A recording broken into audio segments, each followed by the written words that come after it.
I'm not going to let them down. I'm not going to let the city down. I'm not going to let my family down. And most of all, I'm not going to let myself down. Zion Williamson, he just vowed that he will not let the city down, his family down, and most of all, not let himself down. I mean, those are some strong words. You know, if I'm a New Orleans Pelicans fan, I'm feeling very good at this moment. You know, I'm feeling very optimistic headed in the next season. You got a well-oiled Zion Williamson ready to go because he is just hell-bent on just wreaking havoc on the NBA and proving this contract was valid. Number one, the contract is definitely valid. It could have been more. If healthy, Zion Williamson is a superstar. This man is box office. He's a human highlight reel, you know, and he's just getting started. You know, he's just scratching the surface of what he can do. You know, this guy coming out of Duke, he was the #1 overall pick. We all know what he did in Duke. He lit it up with R.J. Barrett, and he averaged 25 points per game in college. He averaged 7 rebounds and 3 assists, shooting 60% from the field. You know, he shot a good percentage from the free throw line too, near 70%. You know, 33% from the three. This is in college. You know, so this is everything that you've seen. You know, him jumping up to 25-7. He clearly was a double-double threat. As you can see in the NBA, it won't be long before he averages a double-double. He's still currently averaging 7 rebounds from the last time he played. You know, this guy Zion Williamson put up 27 points per game, and then in the NBA, he's shooting 61% from the field. You understand? 61, that's kind of crazy, you know. That's very highly efficient. Paired with some of these other guys, when he's talking about not letting the city down, the team down, you know, and like I said, himself and all of his family, you know, he's got the team to do that, to help him do that. You know, it's not going to be all Zion by himself. Believe it or not, Zion Williamson is going into a playoff team. This guy, Zion Williamson, technically is basically like a serious acquisition. This team went to the playoffs without you. They have some continuity. I think Zion Williamson can just come right in and dominate and be that focal point on the offensive end. He's definitely has some, you know, potential defensively. You know, he's definitely showed potential as a shot blocker. I'm not sure of his on ball. He's going to have to work on that. But offensively, this guy's got the total package. You know, we don't even know what it's going to look like with him and CJ. But all I can tell you is going to be crazy. CJ McCollum is a problem. This team is just fully loaded in terms of the talent that's on the roster.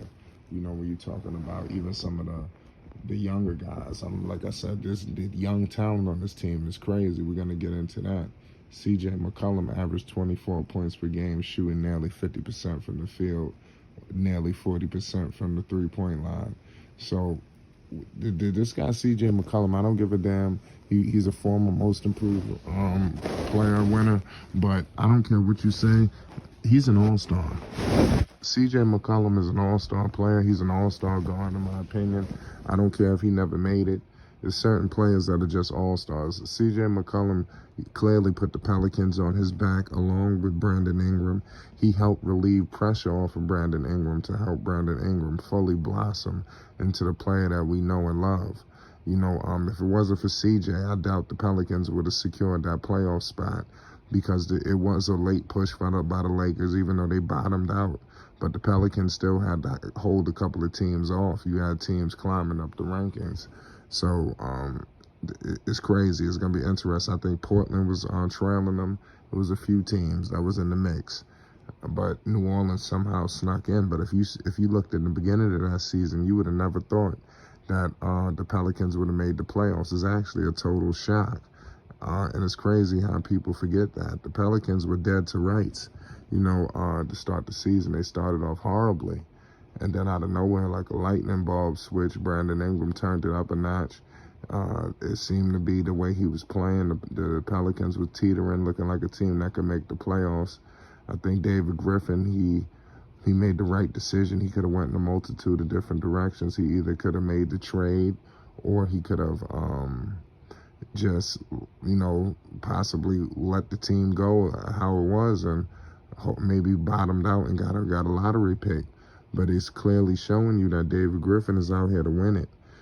So I think him and Zion Williamson, like you heard today in the press conference, they're looking to change some of the negative narratives that's running around, because it's clearly not so bad. He signed the extension.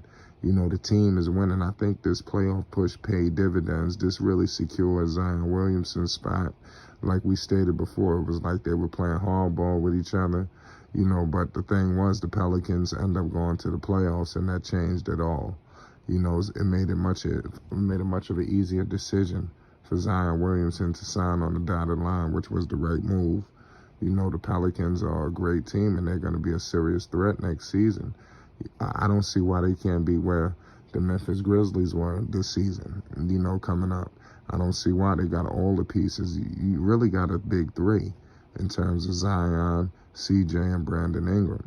I'm here to tell you right now, Brandon Ingram is completely unstoppable. So pair that with a healthy Zion Williamson and the CJ McCollum, all bets are off. And then you got the shooting on this team with the Murphys of the world. They got a couple of pieces on this roster. I'm not telling you that this is an all-star studded team, but you got Jose Alvarado. He can hit some threes. You got Herb Jones. You got Valanciunas. Jackson Hayes has stretched his game to the three-point line. I don't know what they're going to do with Devontae Graham. He's on this roster. I don't know what the hell direction they're moving in with him. But they got pieces. Snell, you got people that can hit the three ball. I think they need to go ahead and get another shooter. Last time Zion Williamson was on the floor, he had, J.J. Redick. I think that you got to get an elite three-point shooter. It would have been good if they could have got Kevin Huerter. I think that would have been exactly what the doctor ordered. If the Pelicans could have got their hands on Kevin Huerter, I would have liked Sacramento end up picking him up. But it would have been nice if the Pelicans, that would have been the real cherry on the top for them. Listen, let me know where you think the Pelicans are going to finish.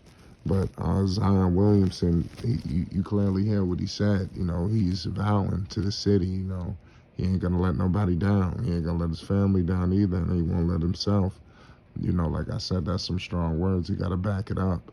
But he's got the team and the teammates that can help him, assist him, and getting back to dominance.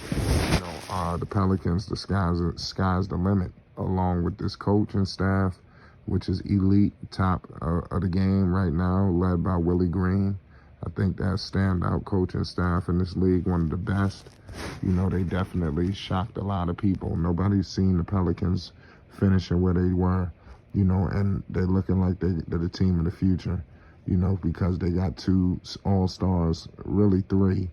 I wouldn't be surprised if CJ makes his first all-star team. All three of these guys at the Pelicans get off to a good start. The continuity is crazy. The togetherness on this roster is crazy. Don't let it go over your heads. The Pelicans are fully unified. So that is what it is. It's flight sports. It's politics. Shout out to all my Pelicans fans around the world.